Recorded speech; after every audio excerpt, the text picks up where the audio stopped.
سلام علیکم. من محمد اقبال صدرین دوست می‌دارم. من محمد امین جو. من کارتشکا میکارم، شاورما مینم، اوقات مینم.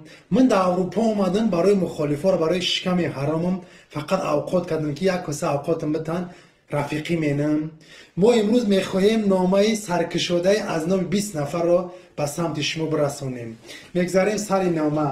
السلام علیکم مردم تاجیکستان. اینام 20 نفر نامه ما امروز میخواهیم رسانیم که به سمت شما رسانده میشود که امروز ما 20 نفر از نام خودمان و 20 نفر دیگه 19 نفر دیگه نامعلوم امروز میخوایم که نامه را بخوانیم و بگیم که تشکر زیاد به گروه نمیچن به حزب نمیچی که امروز درخواست ما را قبول کردن و این نامه ما را پیشکی تشکر زیاد. من کارتشکا میکارم، سبزی میکارم. من امروز میخواهم که عاشقی و لبوف خما اینام خدم محمد امین جو با محمد اقبال صدرالدین ابراز نظر داشته باشم. تشکر زیاد به همه کسایی که در بر ما ایستادین. روزای سختی که ما گشنه بدم اوقات میکردم به خاطر که شکم سیر باشه اوقات میخوردم. ما امروز شکم سیر شد. عاشق به لبوف